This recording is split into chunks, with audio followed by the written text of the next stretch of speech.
This call is now being recorded. This call is now taking notes. Spine सीधी 3 बार ओम का उच्चारण, उसका प्रार्थना। ओ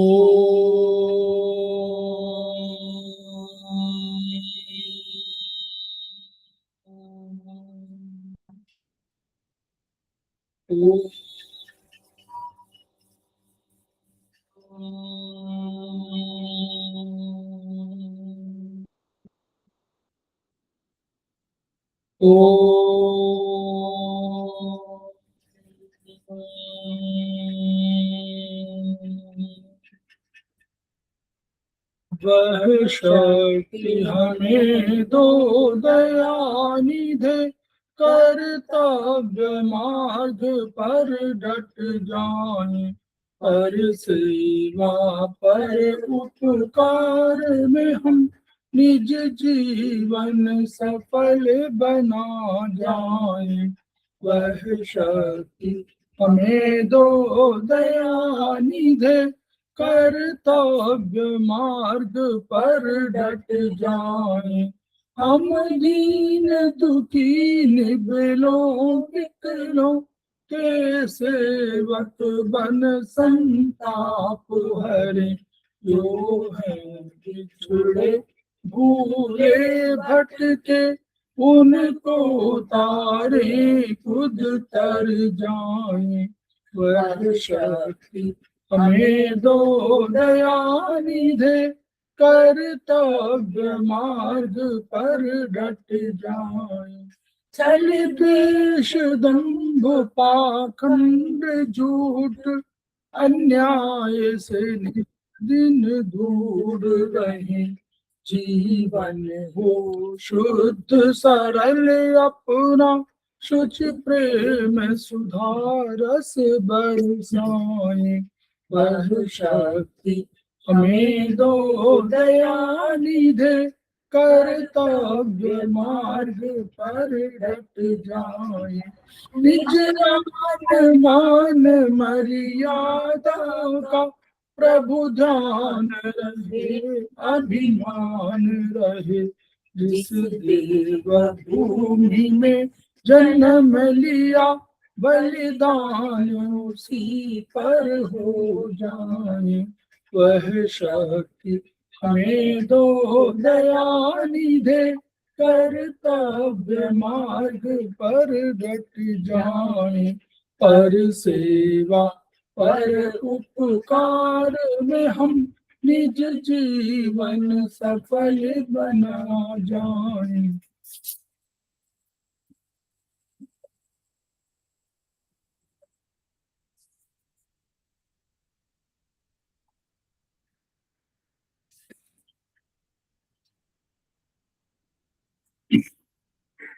समवाय क्लासेस में आप सभी का स्वागत है। हमारे बीच में श्रीमती वर्षा श्रीवास्तव, उपाध्यक्ष समवाय फाउंडेशन उपस्थित है, उनका स्वागत है। हमारे बीच में रेखा जी उपस्थित है, समवाय फाउंडेशन से जुड़ी हुई है, उनका स्वागत है। हम लोग उनका भी स्वागत करते हैं जो अभी इस वीडियो के माध्यम से इसको देखेंगे और सुनेंगे।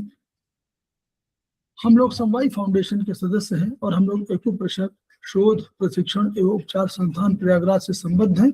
वहाँ की मनीषी ब्रह्मलीन MP खेमका सर के ऋणी हैं, जिनकी वजह से संस्थान को यह शोहरत मिली हुई है और हमारी इस एक्यूप्रेशर विधा को इतनी ख्याति और इतनी उन्नति प्राप्त हुई।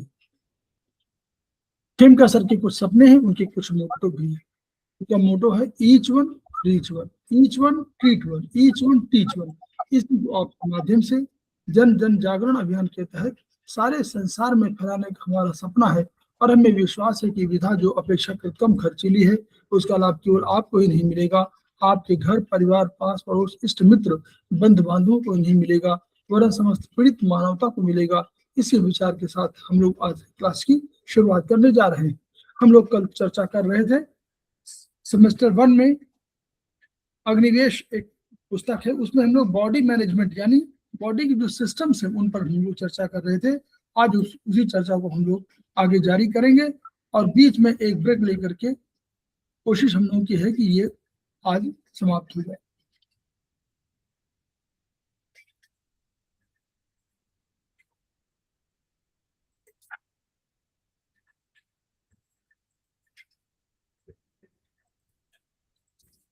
हम लोग श्वसन तंत्र से चर्चा कर रहे हैं और आज हम लोग इसको चाहते हैं कि ये सिस्टम हमारा समाप्त हो जाए। बड़ा चैप्टर है। तो एग्जीक्यूटिव वो रेस्पिरेटरी सिस्टम यानी सांस लेना। देखिए सांस लेना हम लोगों का बिना वायु के हम लोग एक भी दिन जीवित नहीं रह सकते, कुछ घंटे ही नहीं रह सकते, तो मिनट्स की बात है केवल। तो श्वसन तंत्र क्या है? ये वर्चुअली ऑक्सीजन लेगा और कार्बन डाइऑक्साइड को निकालेगा। इसका यही सिस्टम का काम है, पूरे फंक्शन का काम। इसके अलावा और उसके जो एक्सेसरी वर्क है वो अलग है। तो श्वसन तंत्र में क्या आएगा? नाक आएगा, उसके दो नोस्ट्रिल आएंगे, फिर वहां से दोनों जाएंगे और फिर हमारा अंदर है तो उसी का ट्रैकिया के बाद वो अलग से जो हमारा लैरिंग्स होता है, तो लैरिंग्स से उसके चेंज हो जाते हैं और लैरिंग्स के बाद वो दो भागों में विभक्त हो जाता है, क्योंकि आगे से नाक का और मुंह का एक ही जगह है और पहुंचता है हमारी कैविटी में। कैविटी के बाद जब नीचे उतरता है तो वहां पर दो अलग अलग नलियां बन जाती हैं। एक नली आगे की है वो हमारी चली जाती है श्वसन तंत्र के लिए, और एक उसके पीछे हमारी फूड पाइप के लिए चली जाती है। तो जो हमारी विंड पाइप है उसी की बात हम लोग कर रहे हैं। तो विंड पाइप में हमारा आग फ्रंट में है, तो क्या है? डायफ्राम होगी। डायफ्राम प्रोटेक्शन उसको देगा, ऊपर नीचे पिचकेगा ताकि ऑक्सीजन आएगी, हवा आएगी, भरेगी और फिर निकलेगी। तो डायफ्राम होगा, वक्ष होगा और उधर की एब्डोमिनल मसल्स, इनका योगदान जरूर रहता है। तो इनके बाद क्या होगा? फेफड़े के भीतर एक बार वायु का आना और जाना, अगर एक बार जो हम लोग लेते हैं सांस और उसके बाद ये जाता है तो वो उसको हम लोग बोलते हैं कि एक हमारा सिस्टम है, एक वो चक्र है, साइकिल। तो उस साइकिल की बात कर रहे हैं कि जो इंस्पिरेशन माने लेना, एक्सपायरेशन माने बाहर निकालना। तो ये इसको पूरा ये कुल मिलाकर के 4 सेकंड का होता है। 4 सेकंड में 1.2 सेकंड में लिया जाता है, 1.8 सेकंड में बाहर निकाला जाता है और 1 सेकंड तक हम लोग फ्री रहते हैं, आराम आराम का समय। तो 1.8 बाहर निकालने का समय, 1.2 लेने का समय और 1 सेकंड बिल्कुल फ्री रहता है।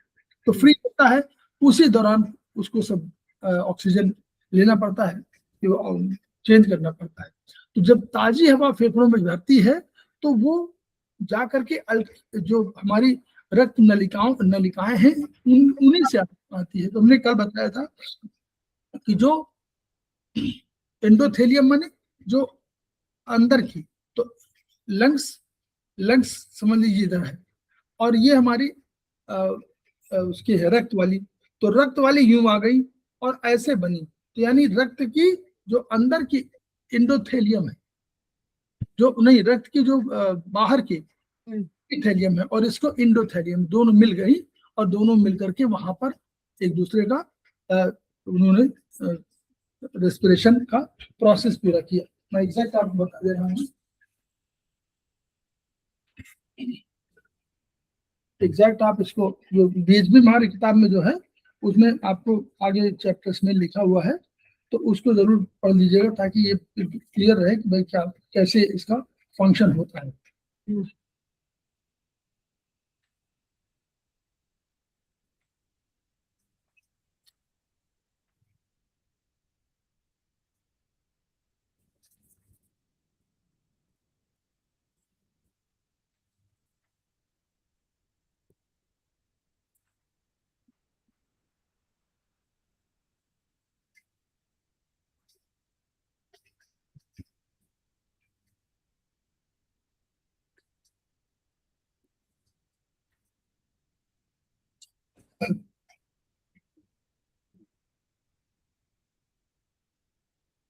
इंस्पायरेटरी फेज जो हम बताए थे 1.2 सेकंड का है लेने वाला, और गैसेज एक्सचेंज के लिए 1.0 सेकंड का समय है, और गैसेज एक्सचेंज होता है 0.03 सेकेंड्स में होता है, ये बताया था आपको।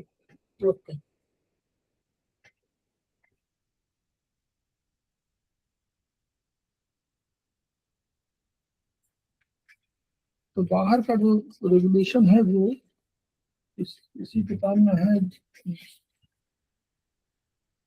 एंडोथेलियम और दोनों का, एक का बाहर का, इसका ये एक जो डेड सेल्स आती है इनकी, देखिए ब्लड, देखिए इसमें स्पेशली क्या है कि सिंगल एपिथेलियम का बना अंग है जिसके बाहरी सतह पर ब्लड कैपिलरी की एंडोथेलियम मड़ी हुई है। तो एल्वेलर एपिथेलियम और कैपिलरी एंडोथेलियम। एल्वेलर एपिथेलियम बाहर का जो एपिथेलियम है, और इसका कैपिलरी का एंडोथेलियम, यानी कैपिलरी का जो अंदरूनी भाग है वो, और इसका बाहरी भाग जो एपिथेलियम, मतलब एल्वेलर एपिथेलियम और कैपिलरी का एंडोथेलियम, यानी इन कैपिलरी का आंतरिक भाग और एल्वेलर का एपिथेलियम, ये दोनों मिलकर रेस्पिरेटरी मेम्ब्रेन की रचना करते हैं। ये लिखा हुआ है एल्वेलर एपिथेलियम और कैपिलरी एंडोथेलियम, वो उसका आंतरिक और इसका बाहरी। तो ऐसे हो, यूं करके होगा। तो ये इसका कैपिलरी, उसका एंडोथेलियम होगा, उसका कैपिलरी होगा, यानी ये अगर लंग्स माना जाए तो ये हमारा माना जाए रक्त वाला, तो रक्त का एंडोथेलियम और इसका कैपिलरी का एपिथेलियम, दोनों ही मिलते हैं, ऐसे मिल जाते हैं। तो मिल के रेस्पिरेटरी मेम्ब्रेन की रचना करते हैं, और ये कुल 70 स्क्वायर 70 स्क्वायर का है पूरे, उसमें होगा, चेंज होता है।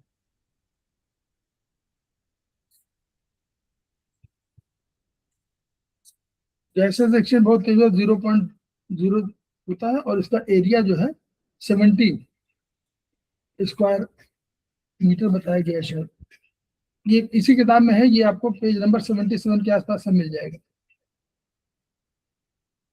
जो आपका किताब है इसमें, उससे देख लीजिएगा आप लोग अपने मानव शरीर विज्ञान के उसमें। तो ये अल्टीमेटली इसका फंक्शन क्या है कि जो हमको रक्त में हमको जानना है ऑक्सीजन, और ऑक्सीजन और जो उसमें कार्बन डाइऑक्साइड है उसको आना है लंग्स की उसमें, और ये उसको बाहर निकाल देना है, ये कंसेप्ट है। ह्यूमिडिटी भी निकलती, ह्यूमिडिटी भी इसलिए है, वाष्प जो इवेपोरेटेड हो जाते हैं, जैसे मान लीजिए आपका कोई टॉक्सिन आपने लिया, जैसे शराब किसी ने पिया, तो शराब का जो उसके कण होते हैं वाष्प वाले, वो निकल जाते हैं, तो उससे आपको बाहर स्मेल आती है, तो वो भी निकलते हैं। ह्यूमिडिटी भी निकलती है, यानी अंदर से आप देखिए जाड़े के दिनों में आप निकलेंगे तो गर्म गर्म सांस मालूम पड़ेगा, तो ह्यूमिडिटी भी कहीं निकलती, वो आप अटैच होती है बॉडी एनवायरमेंट में। लगभग हम लोग 13 से 18 बार सांस लेते हैं, क्यों? क्योंकि 4 सेकंड का बताया हो, और 4 सेकंड में तो 15 चौको 60, यानी 15-16 के आसपास उसका एक फेज हुआ। एक मिनट में 15-16 बार, 15 से 16, 16-18 तक, तो 13 से 18 इन लोगों लिखा है, मतलब 15-16 तक बार सांस लेते हैं। छोटे बच्चे जल्दी जल्दी सांस लेते हैं, और जो छोटा बच्चा है, नवजात है, वो 40 बार सांस लेता है। तो जैसे जैसे हम अधिक मेहनत करेंगे, वैसे हमको सांस की गति हमको तेज होगी, हार्ट बीट बढ़ेगी, और हमारे सांस लेने की गति भी बढ़ेगी, क्योंकि ऑक्सीजन अधिक चाहिए, तो नेचुरली हम लोगों को अधिक काम करना, अधिक एनर्जी चाहिए।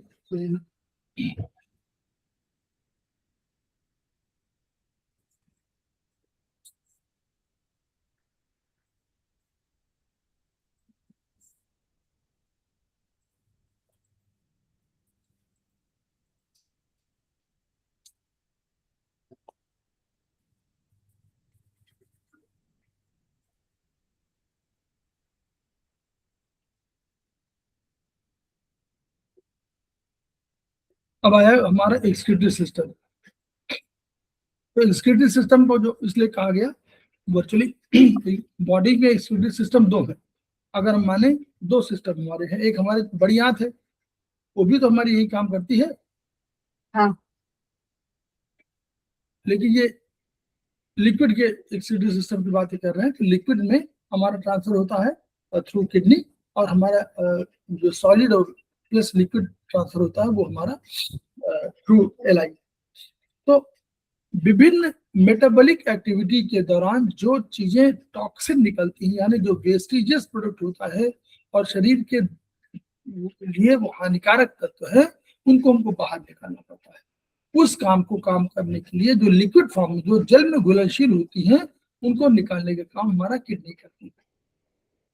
तो ये किडनी के साथ, किडनी ऐसा सारा अलग है, हमारे स्किन भी करती है, हमारा एलाई भी करता है, हमारा जो है आप नाक भी करती है, मतलब नॉस्ट्रिल भी करते हैं, हमारा जो है मुंह भी करता है कफ के माध्यम से, लंग्स के माध्यम से जो कफ आता है, सब ये सारे करते हैं। लेकिन जो मेन की बात की जा रही है वो हमारी किडनी है। तो अब जो है हमारा लीवर कैसे भाग लेता है? लीवर भाग इसलिए लेता है कि लीवर उन सब चीजों को जल में घुलनशील बना देता है, तभी तो निकाल पाएंगे। किडनी नहीं तो किडनी काम ही नहीं कर पाएगी। तो शरीर के दोनों गुर्दे, दो दो किडनी होती है, लेफ्ट और राइट, रक्त से हानिकारक यूरिया और यूरिक अम्ल को निकालते हैं। तो जब हमारे प्रोटीन के मेटाबॉलिज्म होता है तो हमको कुछ नाइट्रोजनस प्रोडक्ट है, तो अमोनिया बनती है। अमोनिया हानिकारक है, उसको ट्रांसफर करते हैं तुरंत यूरिया में, और फिर यूरिया और यूरिक एसिड, तो इन सबको बाहर निकालने का काम जो है वो किडनी करती है। लेकिन ये ट्रांसफर कौन करता है? ये ट्रांसफर या ट्रांसफॉर्मेशन कौन करता है? ये ट्रांसफॉर्मेशन करता है हमारा लीवर।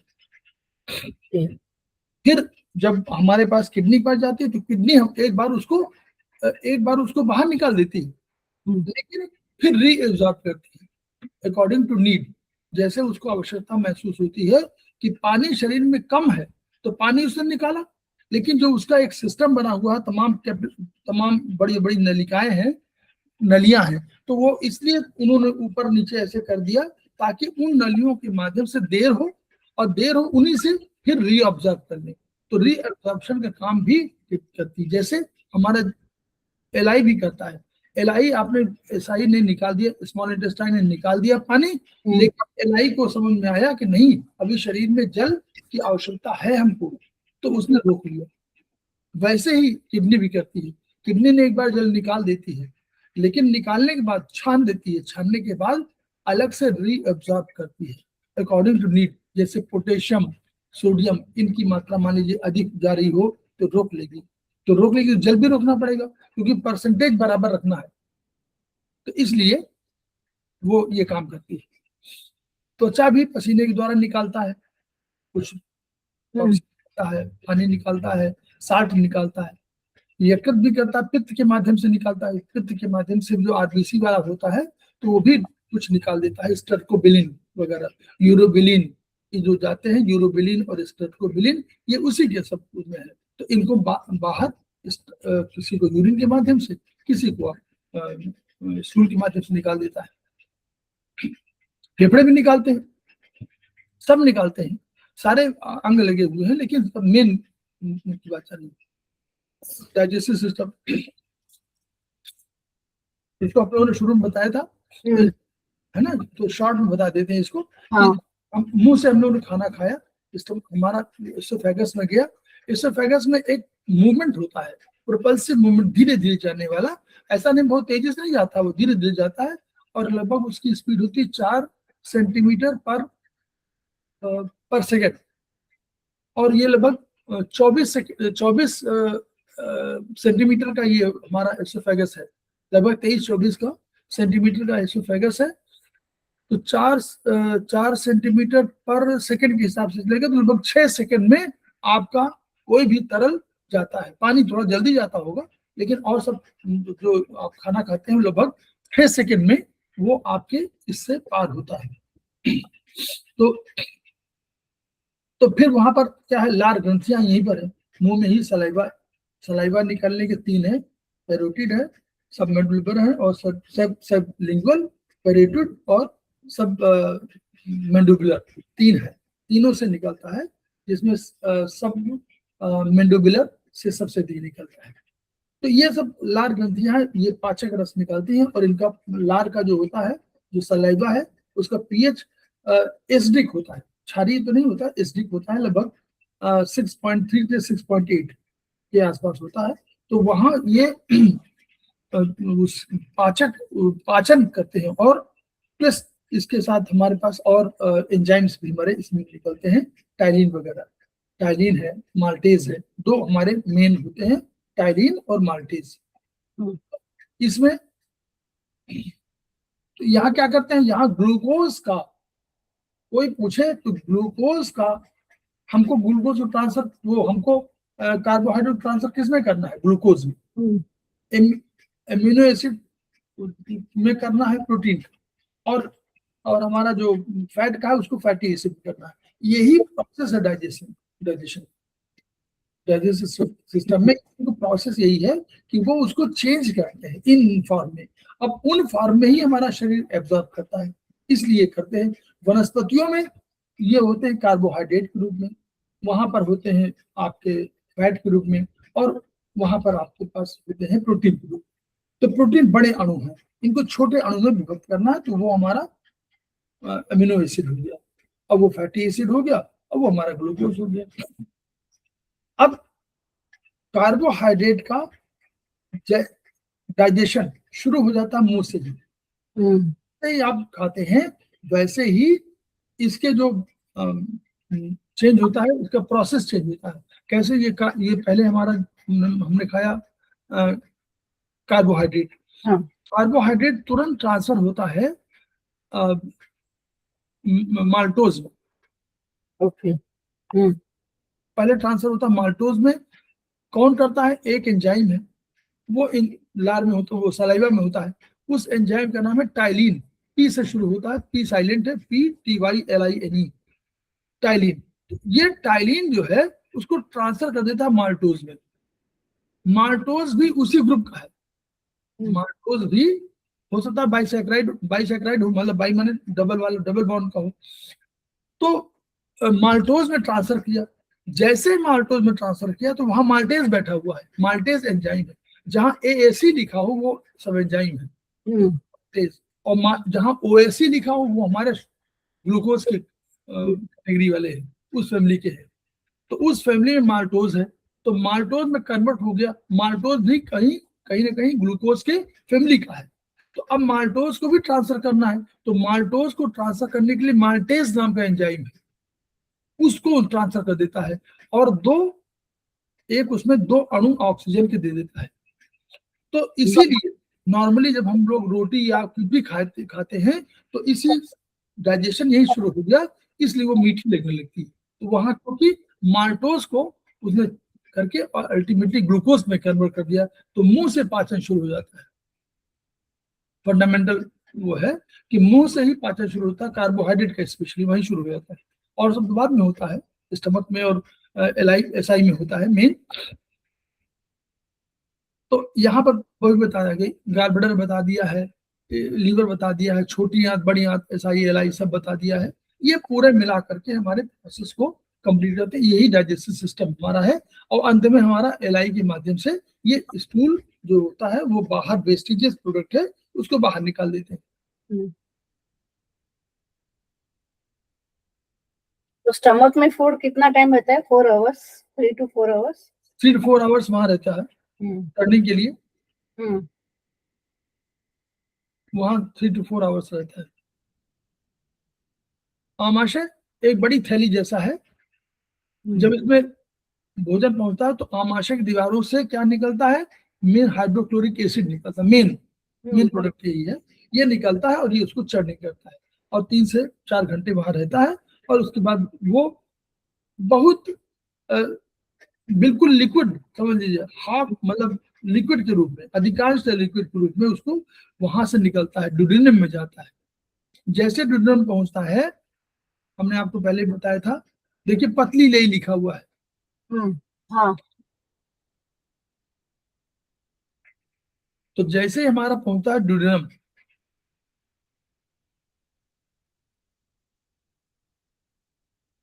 कंप्यूटर को तो गड़बड़ हो गया लैपटॉप में, तो रुक नहीं रहा, तो ड्यूडेनम में पहुंच गया। जैसे ड्यूडेनम पहुंचा तो ड्यूडेनम में इसमें सब आया है, उसमें आपने खाया है, कार्बोहाइड्रेट भी खाया है, आपने फैट भी खाया, तेल भी तो है, तेल घी सब है। तो जैसे ही आया तो वहां पर इंफॉर्मेशन पहुंच जाती है, और तुरंत ही वहां गॉल ब्लैडर में स्टोर्ड है सारा बाइल जूस, तो वो वहां से निकलता है और एक नली के माध्यम से आता है, लेकिन वो सीधे नहीं जाता है, सीधे ड्यूडेनम, माने duodenum is the part of small intestine, तो यहाँ सीधे नहीं जाता है, बल्कि वो दोनों आकर के उधर पैंक्रियाज है, तो पैंक्रियाज ऊपर से यूं आया और पैंक्रियाज इधर, दोनों डक्ट यहाँ मिल जाती है। हाँ। और उसको हम लोग बोलते हैं हिपैटो बिलियरी डक्ट। हिपैटो माने ऊपर वाली, वो, और हिपैटो बिलियरी डक्ट, तो वो दोनों नहीं pancreatic hepato pancreatic duct, okay. Pancreas और हिपैटो ये पर दोनों डक्ट मिल जाती हैं, और तब जाकर के वो ड्यूडेनम में मिलती है, दोनों वहां पहुंचती हैं। इनका काम यही है कि ये जो इसमें जो हमारे एंजाइम्स हैं वो क्षारीय मतलब एल्कलाइन मीडियम में ही फंक्शन कर पाते हैं, नंबर 1। तो एल्कलाइन मीडियम को अभी वहां पर पीएच हमारा है 1.2 के आसपास है, 0.8 से 1.2 है, मतलब हाईली एसिडिक है। वो आया और उसको कन्वर्ट करना है किसमें, एल्कलाइन में, तो उसकी कवायद है ये। एल्कलाइन में कन्वर्ट करने के लिए बाइल जूस आएगा, तो उसमें बाइल साल्ट्स होंगे, उसमें वो बाइकार्बोनेट होंगे, तो बाइकार्बोनेट सब जो है क्षारीय बनाएंगे, एल्कलाइन बनाएंगे उसको। उसी तरह यहाँ भी बाइकार्बोनेट आएंगे इसके साथ, ये पैंक्रियाज के साथ, तो ये सब मिलाकर के उसको तो पहले तो बना देंगे एल्कलाइन, उसका पीएच ले जाएंगे 8 पीएच के आसपास ले जाएंगे, फंक्शन है उसके, तो 8 पीएच ले जाएंगे, तब जाकर के जो एंजाइम है वो बेस्ट फंक्शन कर पाएंगे। कोई भी एंजाइम फंक्शन करता है नॉर्मली बता रहा हूँ, नॉर्मली 8 के आसपास बेस्ट फंक्शन करता है, चाहे वो एंजाइम हो और चाहे वो आपका एंडोक्राइन सिस्टम का कोई हार्मोन हो, ये सब उसी में फंक्शन काम करते हैं। तो जब काम करने के लिए हुआ, दूसरा काम क्या है, यहाँ पर हमारे पास फैट भी आया हुआ है, तो फैट के लिए फैट आया है, फैट के लिए पाचन कौन आ रहा है, ऊपर से बाइल जूस आ रही है। लेकिन इन सब का फंक्शन क्या है कि जो हमारे पास एंजाइम है वो जब तक नीचे नहीं आएगा, 2 कंडीशन है, एक तो हमारा एल्कलाइन हो जाए, दूसरा हमारा नीचे आए, तभी हम फंक्शन करेंगे, नहीं तो हम खुद नहीं जाएंगे बुलाने। जैसे बहुत गाँव में पहले होता था कि आपने शादी के लिए निमंत्रण दे दिया कि भाई आइए, तो फिर सुबह बुलाने जाते थे, भैया आप आ जाओ, जो अपने बहुत करीबी होते थे, याद करिए, उनको बोलते थे कि आ जाइए, जितनी बार आपको खाना खिलाना उतनी बार जाना पड़ता था, याद है? अगर आप लोग परंपरा हो, हम लोग की परंपरा थी, पूरा चूल्हा निकल के चला आता था कि खाना बनेगा नहीं यहाँ। इसको है ना, जो रिलेशन में होते थे बड़े करीबी, तो उनको घर के मान रूप में उनका पूरा चूल्हा चलाता था, और कि वो अपना खाना बनेगा नहीं। लेकिन इवन देन वो जितनी बार आप खाना खाने आपका समय है, सवेरे दोपहर शाम, तो उतनी बार आपको जाना पड़ता है कि भैया चलिए। तो वैसे ही उन्होंने कहा कि हम तो जाएंगे नहीं। एंजाइम ने कहा कि मैं तो यहीं पर नीचे बैठा हुआ हूँ, मेरे पास कोई आएगा तभी मैं करूंगा।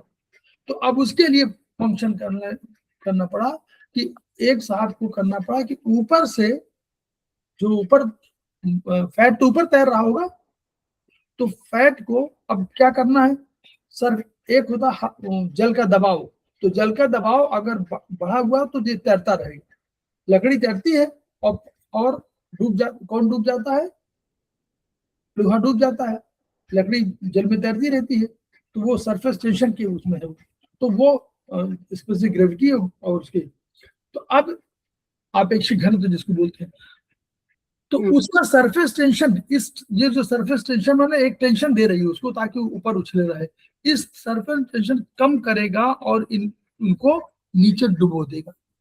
तो जब नीचे आ जाएंगे फैट वाले, तो यहाँ इनका वो फंक्शन शुरू हो जाएगा, डाइजेशन वाला, इसको ब्रेकिंग के काम शुरू हो जाएगा। तो ये दो काम होते हैं यहाँ पर ड्यूडेनम के आसपास। ठीक, अब चला गया, छोटी आंत में आ ही रहा है, यहाँ पर उनका होगा। यहाँ पर एक स्ट्रक्चर होगी, 2 तरह के फंक्शन होगा। एक होगा हमारा चॉपिंग ऑफ, एक ही जगह कटेगा, ठीक है, it is said to be segmentation, ऐसे कटेगा इस जगह पर। और दूसरा होगा हमारा पेरिसाल्टिक मूवमेंट, धीरे धीरे केचुए की तरह आगे बढ़ेगा, तो उसमें चॉपिंग नहीं होगी, उसमें आगे बढ़ेगा। तो दोनों प्रोसेस की वजह से हमारा भोजन पचता है, और पचने के बाद जब ब्रेक हो जाता है छोटे छोटे अणुओं में, उसके बाद एक विलाई स्ट्रक्चर है, विलाई सिंगल हम्म, इस तरह के स्ट्रक्चर है, उसको उसका एरिया कवरेज के लिए किया गया है। हाँ। यहीं पर वो एब्जॉर्ब होती है सारी चीजें और फिर चली जाती हैं आगे लीवर में। तो यहाँ 5-7 घंटे यहाँ भी होता है। फिर बड़ी आंत में पहुंच गया, बड़ी आंत में पहुंचा तो बड़ी आंत में क्या किया उन्होंने, बड़ी आंत में क्या किया कि वहां पर जो है देखा जो जो चीजें जल अधिक पहुंच गए जल सोख लिया, विटामिन कुछ है तो विटामिन कर लिया, तो विटामिन बी और के का निर्माण भी करता है, हम्म, विटामिन बी और के का निर्माण करता है, और लाभदायक बैक्टीरिया भी यहीं पर होते हैं। तो जो आपका नहीं पच पाया, कोई कोई मान लीजिए आपका कार्बोहाइड्रेट नहीं पच पाया, कोई आपका प्रोटीन नहीं पच पाया, तो उसको ये काम करते हैं, पचाने का काम करते हैं, इसलिए लाभदायक कहलाते हैं। और हमसे कोई चीज लेते नहीं इसलिए लाभदायक कहलाते हैं। हमारे तो लाभ का ये है कि हमसे कोई लेना तो लाभ है, लेगा तो हानि है। अगर खून लेगा और तो कोई काम करेगा तो हमारा तो हानि है, बराबर हमने खून दे दिया, लेकिन हम खून लेता नहीं, कहता हम नहीं लेंगे, न आपका न्यूट्रिशन ले, जो आपका वेस्ट होगा भैया वेस्ट से अपना खाना बना लेंगे, तो इसलिए इसको लाभदायक कहते हैं। ठीक है, तो क्या प्राप्त होगा, ग्लूकोज, प्रोटीन का, amino acid, fatty acid, carbohydrate का वो ग्लूकोज, विटामिन और मिनरल्स और वाटर, इतने चीजें हमारी 6 चीजें होती हैं, ये बहुत महत्वपूर्ण है। हम लोग उसको अभी रफेज को नहीं शामिल किया हुआ, लेकिन रफेज भी शामिल होता है। ठीक है, नाउ नर्वस सिस्टम, हमने आपको बताया था कि अगर हमारे पास दो सिस्टम पे जब रखा गया, ये पता करने के लिए भाई ऐसा कैसे हो जाता है भाई, कि ऐसा कैसे हो सकता है कि हमको मालूम कैसे पड़े कि भाई हमको कितना ऑक्सीजन चाहिए, कितना वाटर चाहिए, कितना हमारा ब्लड चाहिए, कितना न्यूट्रिशन चाहिए हमको किसी ऑर्गन को। तो उसके लिए निर्धारण करने के लिए उस फैक्ट्री में 2 सिस्टम लगाए गए, एक नर्वस सिस्टम है, एक एंडोक्राइन सिस्टम। दोनों मैनेजर की भूमिका में ये बताते हैं कि आज आपको हार्ट को अधिक जरूरत है, आज आपको लंग्स को जरूरत है, आपको स्टमक को जरूरत है, ये सब बताते हैं। इसलिए nervous system is the controller of all system. ठीक, इसके 2 सिस्टम है, सेंट्रल नर्वस सिस्टम माने जो सेंट्रली लोकेटेड हो, जो शरीर में सेंट्रली लोकेटेड हो, सेंट्रल नर्वस सिस्टम। सेंट्रल देखिए, ऊपर ब्रेन, नीचे स्पाइनल कॉर्ड, ये सेंट्रल में है बिल्कुल, और ये बगल वाला परिधि पेरिफेरी हो गई। तो पेरिफेरी में जो कहलाएंगे उनको पीएनएस कहा जाएगा, पेरिफेरल नर्वस सिस्टम, लेकिन ये तो होगा सेंट्रल नर्वस सिस्टम। सब नर्वस सिस्टम के भाग बात करें, उसके भाग हैं, नर्वस सिस्टम के 2 भाग हैं, एक सेंट्रल नर्वस सिस्टम और एक पेरिफेरल नर्वस सिस्टम। तो सेंट्रल नर्वस सिस्टम में ब्रेन, ऊपर ब्रेन है, नीचे स्पाइनल कॉर्ड है। हाँ। इस तो ब्रेन को हम लोग, अब ब्रेन में जो निकलेगी वो नर्व कहलाएगी, कोई भी जो निकलेगी इनसे वो नर्व कहलाएगी। और न्यूरॉन, इस सिस्टम का न्यूरॉन क्या है हमारा, वो हमारा स्ट्रक्चर एंड फंक्शन यूनिट है। काम तो ये है, कोई विचार है, कोई बुद्धि विवेक है, अनुभूति है, कोई फीलिंग किसी तरह की भी, कोई ऑर्डर, ये सब उसी का होता है। और ये क्या करता है, यस,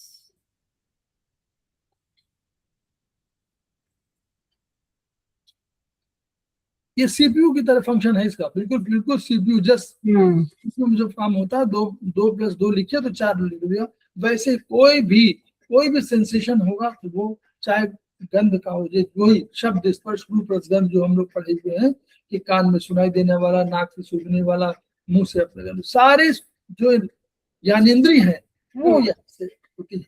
कर्मेंद्रिय भी इसी के आधार पर ही चलती है, ज्ञानेंद्रिय से ये सूचना लेता है और कर्मेंद्रियों को आदेश देता है। तो बिल्कुल जैसे बिजली के तार की तरह है, यहाँ ब्रेन तक इंफॉर्मेशन गई थ्रू स्पाइनल कॉर्ड, तो इंफॉर्मेशन यहाँ से गई तो स्पाइनल कॉर्ड में गई, स्पाइनल कॉर्ड से ब्रेन में गई, ब्रेन ने एनालाइज किया और कहा ये फंक्शन करना है, तो वो तुरंत फिर ऑर्डर आया आगे के भाग से और तुरंत उसने कह दिया किसी मसल को चला गया या किसी ऑर्गन को चला गया, ये काम करना है, तो वो काम करता है। हाथ को चला गया कि हाथ ये करना, हाथ नहीं करना, जो पैर पे चला गया दौड़ना है, दौड़ने लगते हैं। तो बिल्कुल बिजली के तारों की तरह आपको संदेश जाता है और वो आपको एक्शन आपका उसके हिसाब से होता है।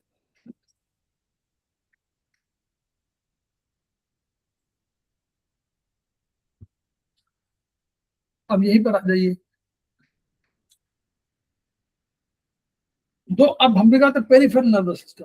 तो पेरिफेरल नर्वस सिस्टम में क्या कोई नर्व निकलेगी, यहाँ से नर्व, स्पाइनल कॉर्ड से नर्व निकलती है जो इनर्वेट करती है, यानी प्रभावित करती है किसी ऑर्गन को, किसी सिस्टम को, किसी तंत्र को, किसी मसल को। तो ये जो काम है, तो एक दो तरह की होती है। एक तो यहाँ ब्रेन से निकलती है, तो इसको क्रेनियल कैविटी बोलते हैं, तो इसे क्रेनियम, इसको क्रेनियम कैविटी बोलते हैं, क्रेनियम बोलते हैं ना। तो क्रेनियल से जो निकली तो क्रेनियल कैविटी, तो क्रेनियल कैविटी से निकलो क्रेनियल नर्व, और जो स्पाइन से निकली वो स्पाइनल नर्व। तो ये 12 पेयर ये होती है, तो क्रेनियम से निकली हुई 12 पेयर, और ये होती है 31 पेयर। ठीक, ये दोनों पीएनएस के भाग हैं, पेरिफेरल नर्वस सिस्टम के भाग। ओके।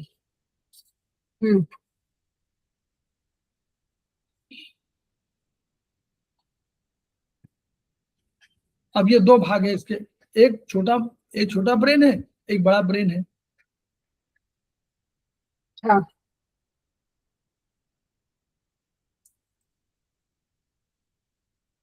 छोटा ब्रेन और बड़ा ब्रेन। तो देखिए बड़ा ब्रेन तो हम लोग का ये वाला है, ठीक है। हाँ। ये इसको बोलते हैं सेरिबेलम। ये हम लोग को सेरेबेलम है, हाँ। छोटा ब्रेन पीछे की तरफ है। सेरेबेलम बैलेंसिंग के लिए काम करता है, ये वाला बैलेंसिंग के लिए, पोस्टल आपको रिकग्निशन के लिए, पोस्टल बताएगा आपको कि आप कहाँ खड़े हैं, जमीन पर है, कुर्सी में बैठे हुए हैं, पैर कहाँ पर है, हाथ कहाँ पर, ये पोस्टल बताने के लिए वो है, और बैलेंसिंग के लिए। और बड़ा जो ब्रेन है वो किसके लिए है, बड़ा कोई भी विचार, कोई भी ऑर्डर, कोई भी संवेदना, इन सबको पहचानना, ऑर्डर देना, ये सब काम के लिए हमारा बड़ा ब्रेन है। व्यक्तित्व निर्माण यही सब करता है। तो ये उसके लिए पीड़ा है, स्पर्श है, कोई भी जो भी सेंसेस आप आते हैं उनको ऑपरेस उसके जो काम कराने के फंक्शन ऑर्डर यही देता है सेरेब्रम। मेमोरी भी इसी साथ अटैच है। इसमें बस क्यों ये है कि जो इसके जो लेफ्ट है ब्रेन है, दो पार्ट है, यहाँ पर सब सिलाई हुई है, आपको नहीं दिखेगा लेकिन सिलाई है, माइन्यूट सिलाई है। ऐसी सिलाई कोई दर्जी नहीं कर पाता है, तो देखिएगा जरूर, मशीन में नहीं कर पा रही है, लेकिन वो ईश्वर ने किया है, वो ऐसा दिखाई नहीं पड़ेगा, वो सिलाई है। तो ये जो है लेफ्ट ब्रेन राइट हाथ को, यानी राइट बॉडी को कंट्रोल करेगा, और राइट ब्रेन जो है वो लेफ्ट बॉडी को कंट्रोल करेगा।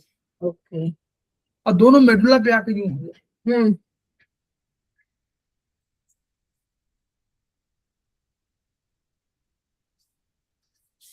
मस्कुलर सिस्टम आ गया।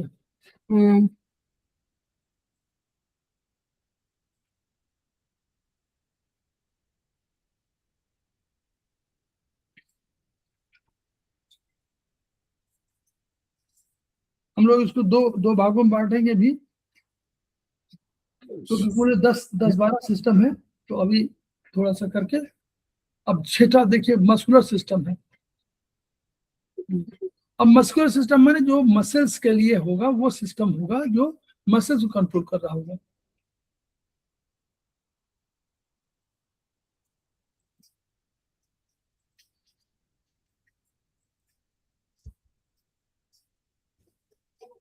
तो मस्कुलर सिस्टम है विभिन्न मांसपेशियां, जो मसल्स जिनको बोलते हैं, वो इस पर है। तो ये दो तरह की होगी, दो तरह की मसल्स होगी, यानी एक मसल्स। अभी हम लोगों ने देखा था ना कि हमारा कुछ सिस्टम हम कह रहे थे, हमने कहा था ना कि हमारा पेरिफेरल नर्वस सिस्टम है। तो पेरिफेरल नर्वस सिस्टम में भी दो तरह के नर्वस सिस्टम दो होंगे। एक सिस्टम होगा जो आपके द्वारा आप कोई काम करें तो वो फंक्शन करेगा। भाई आप सोचें कि दौड़ना है, मुझे दौड़ने में काम करेगा। एक होता है इनवॉलेंट्री, जो वो आपकी इच्छा पर नहीं है, वो अपने आप हो रहा है। तो ब्रेन से जो कमांड निकलते हैं, हमने कहा था ना ब्रेन से कमांड निकलता है, हमें सब जो इन्फॉर्मेशन गई ब्रेन ने एनालाइज किया, फिर ब्रेन ने कमांड दिया। तो ब्रेन जो कमांड देता है वो दो तरह कमांड देगा। कैसे? एक कमांड देगा, वो आपके स्केलेटल, हम लोग अभी जो मशीन पेशियां बात कर रही हैं, एक स्केलेटल मसल कहलाएंगे। स्केलेटल मतलब जो इसके बोन का स्ट्रक्चर बना हुआ है, जो हमारा वो स्केलेटल मसल, उनको जाएगी। तो ये कौन मसल है? जैसे ये हाथ हमारा, ये हमारा हाथ, हमने कहा कि हाथ हिलाओ, ब्रेन हाथ हिलाओ, हाथ हिलाने लगा। हम पैर हिलाओ, पैर हिलाने लगा। आंखें झपकाओ, आंखें झपकाने लगा, है ना? आप जो चीज हिला, मान कान नहीं हिला सकते तो कान नहीं है, लेकिन जो हिला, गर्दन हिलाइए, गर्दन है। ये जो इंफॉर्मेशन गई वो स्केलेटल मसल पे जाएगी। जो वो इंफॉर्मेशन वहां से गई वो स्केलेटल मसल को जाएगी कि भाई आप हाथ हिलाइए। ये जो स्केलेटल, इसलिए वहीं पर स्केलेटल मसल को भी क्लासिफाई कर दीजिए। जो ब्रेन से ऑर्डर आया और स्केलेटल मसल्स को गया, वो कमांड हो रहा है मोटर कमांड, जिसका भाग है ऑटोनॉमिक, जो जिसका भाग है आपका सोमैटिक नर्वस सिस्टम से। सोमैटिक माने जिसको हमारे ब्रेन कंट्रोल कर रहा है।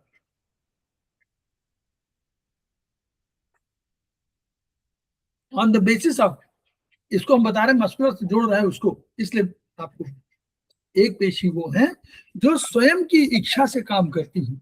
Yes. तो उनको कमांड कहाँ से मिलता है? कमांड मिलता है ब्रेन से, स्वयं। हाँ. आया कि दौड़ जाइए तो Right. दौड़। तो ये वाली जो मसल्स हैं वो कहलाएंगी कौन? वो कहलाएंगी सोमैटिक, मतलब वो कहेंगी ऑटो, मतलब Voluntary. वॉलंटरी। और इसको कमांड कौन दे रहा होगा? Right. वो सोमैटिक नर्वस सिस्टम दे रहा होगा। Okay. हाँ. ठीक है, कि भाई ये काम करिए आप, वो ऑर्डर ही नहीं पास जाएगा। दूसरा ऑर्डर आया, आपको अचानक दौड़ना है। तो दौड़ना तो ठीक है, दौड़ने में तो एक ऑर्डर समझ में आ रहा है कि भाई दौड़ना है, पैर दौड़ रहे हैं। लेकिन ये जो हार्ट को अधिक फंक्शन करना है, अधिक ऑक्सीजन लेना है, लंग्स को अधिक ऑक्सीजन को ट्रांसफर करना है, ये काम कौन करेगा? ये तो दौड़ने वाला नहीं कर सकता ना। दौड़ने को तो हम दौड़ना है, उसके पास भी एनर्जी है, सब कुछ है, लेकिन अल्टीमेटली हार्ट को भी कोई मैसेज जाएगा ना कि भाई तुम भी धड़को, और ट्रांसफर करो जल्दी जल्दी। हाँ. तो ये जो कमांड जाएगा, तो एक साथ दो कमांड जाएंगे ना। एक कमांड जाएगा सोमैटिक नर्वस सिस्टम के द्वारा स्केलेटल मसल को, और एक कमांड जाएगा सीधे किससे? एक कमांड जाएगा सीधे ऑटोनॉमिक नर्वस सिस्टम। ऑटोनॉमिक जो अपने आप हो रहा है, वो जाएगा कमांड किसको? Involuntary muscle. हार्ट को, लंग्स को और इंटरनल ऑर्गन्स को, जो हमारे वश में नहीं, जो हम लोग नहीं, हम देख नहीं सकते उसको कि वो अधिक पंप कर रहा है कि नहीं कर रहा, वो अपने आप करेगा। तो वो जो ऑर्डर दे रहा है, कमांड दे रहा है, वो कमांड देना वाला वो ऑटोनॉमिक नर्वस सिस्टम के द्वारा कंट्रोल है।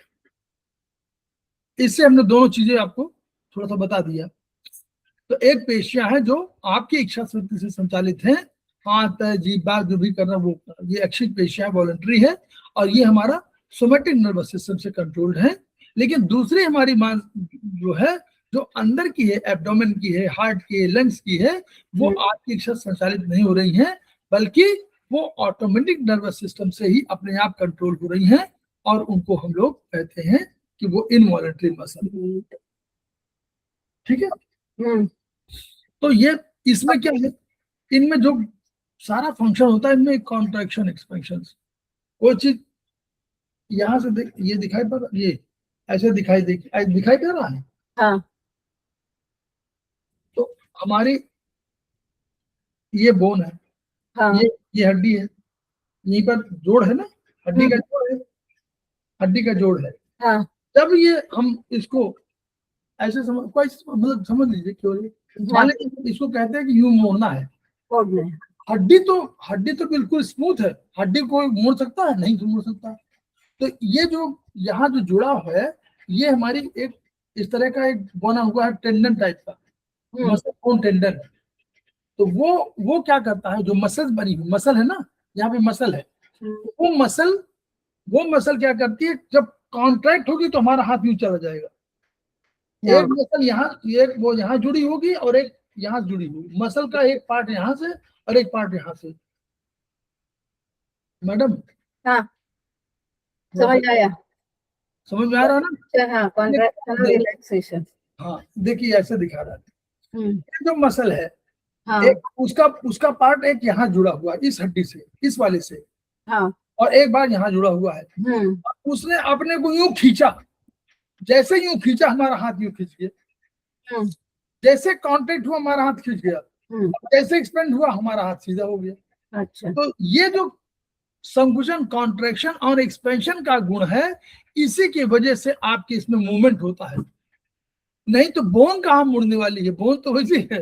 हाँ वो तो स्टिफ है। ठीक है, यही शरीर को आकार देगी। और पेशियां शरीर की अस्थियों को आच्छादित, पेशी में क्या होता है, पूरे जो बोन है उसको आच्छादित करते, तो आपका शरीर सुंदर दिखाई पड़ता है। हाँ। और ये जो आपका सुंदर दिखाई पड़ता है शरीर के लिए, ये केवल यही नहीं, अस्थियों के साथ। बोन तो बहुत असुंदर है, अगर बोन दिखाई दे तो आप स्केलेटल है। बोन के ऊपर जो मसल्स बनी हुई है, मसल्स हैं, प्लस जो आपको कनेक्टिव टिश्यू है, इन्हीं की वजह से सुंदरता है। हाँ। नहीं तो सब और फिर स्किन आ गई ऊपर से, स्किन ने और सुंदरता दे दिया। ये सब सुंदरीकरण के लिए किया गया, नहीं तो फंक्शन तो बहुत कम है, सुरक्षा और सुंदरीकरण। तो ये हो गया संकुचन। Now come to bony system. 7 के बाद थोड़ा सा रोकेंगे। हाँ 7 के बाद थोड़ा सा रोकेंगे, फिर 5 मिनट के बाद गैप देकर फिर आ जाएगा। ओके। बार बार ये हो जा रहा है।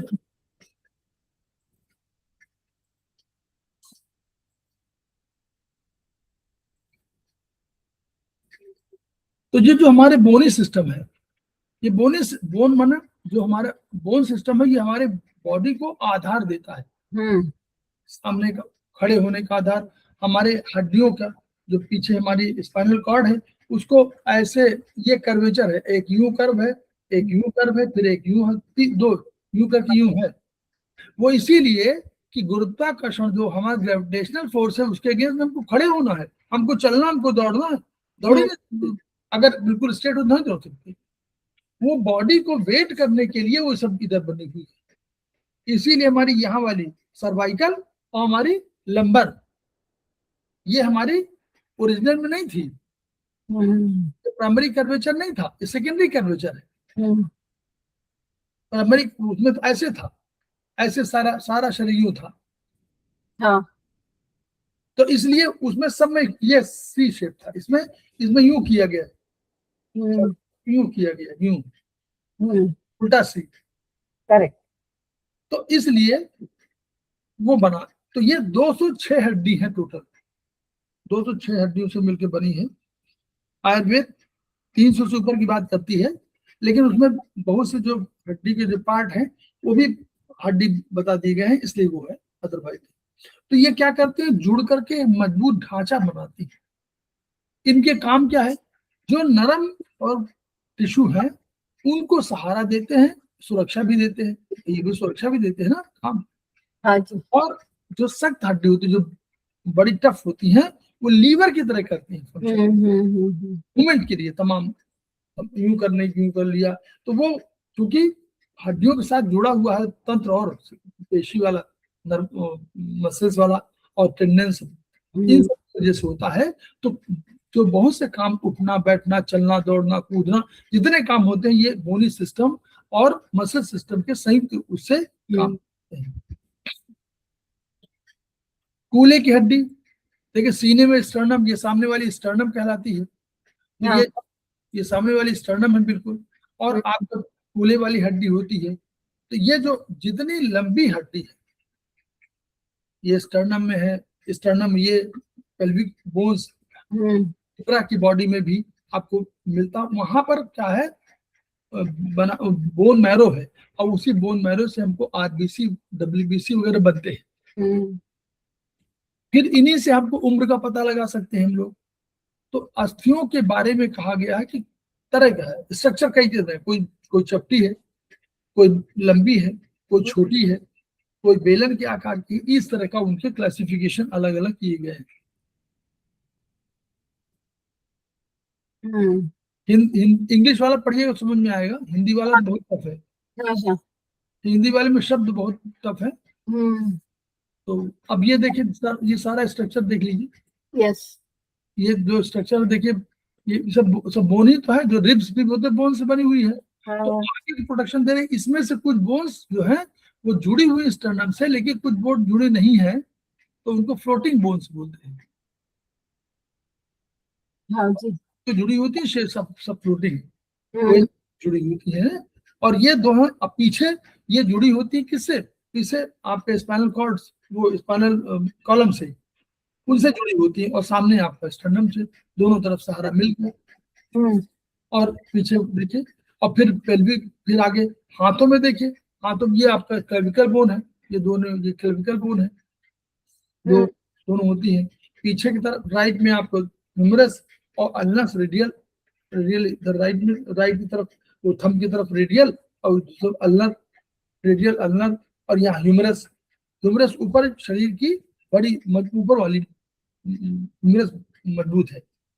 फिर नीचे आपको जो है टिबिया फिबुला नीचे मिलेगी, और फीमर मिलेगी, ये फीमर है, ये वाली जो जुड़ी हुई है, इससे जुड़ी हुई है, ये फीमर है। फीमर सबसे बड़ी हड्डी होती है शरीर की, पैर वाली जो होती है वो सबसे, जो घुटने तक जाती है, सबसे बड़ी होती है।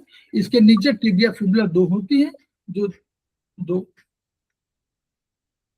और इसमें तमाम वो जो है आपका कार्पल, मेटाकार्पल, और पैर में टार्सल और मेटाटार्सल, दो फेलेंजेस माने, ये सब हमारे फेलेंजेस है, 3 हड्डियां, 1 2 3, ये फेलेंजेस है। हाँ, 14 जो होती है ये। यस,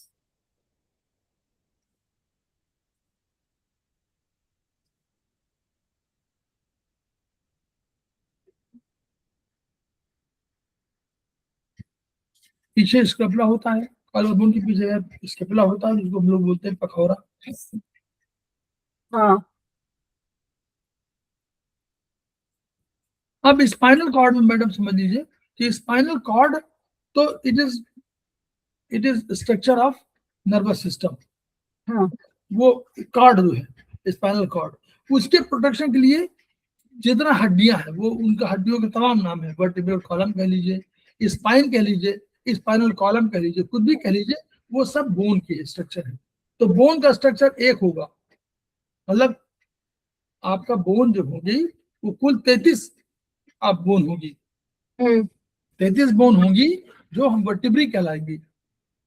26 बोन है, 26 है टोटल अल्टीमेटली, लेकिन वो 33 है। हम्म, देखिए 7 ऊपर, 12 थोरेसिक में, हम्म, थोरेसिक, थोरेसिक को डॉर्सल भी बोलते हैं। हाँ, और उसके नीचे आपका लंबर, 5 हम्म, लंबर, 5 सैक्रल, और 4 आपका कोसिक्स। ये हमारी बोन का है, वर्टिब्रल बोन। तो ये हमारी कुल मिलाकर के 33 33 ठीक।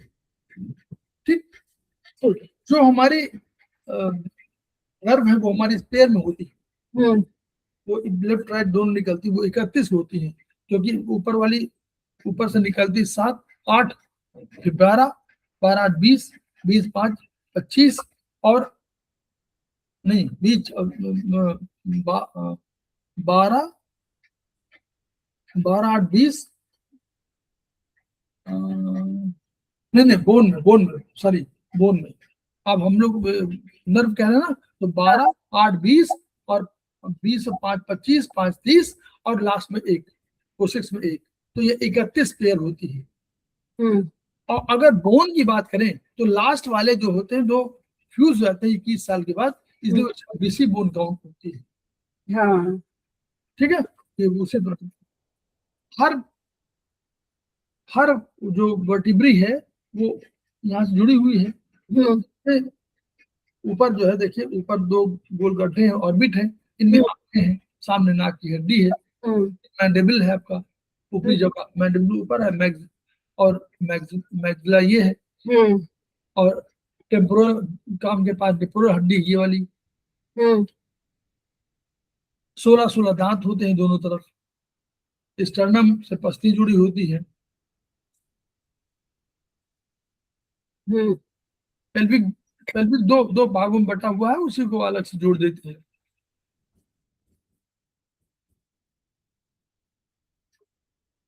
टीबीएफ फ्यूल में बता चुके हैं, कैल्केनियम टाइलस मिलकर बनाते हैं, मेटाटार्सल वगैरह। ये आपका हो गया। तो हम लोग अभी यहाँ पर 2 मिनट के लिए ब्रेक देते हैं और फिर हम लोग अभी आते हैं। खेमका सर को हम लोग याद करते हैं, उनकी ऊर्जा को याद करते हैं, और जो ज्ञान हमारे पास है उसको ट्रांसफर करने की कोशिश सबको करनी चाहिए। खेमका सर का सपना पूरा करने के लिए सपने क्या है, each one reach one, each one treat one, each one teach one. इन्हीं शब्दों के साथ 2 मिनट का ब्रेक, फिर हम लोग अभी आते हैं।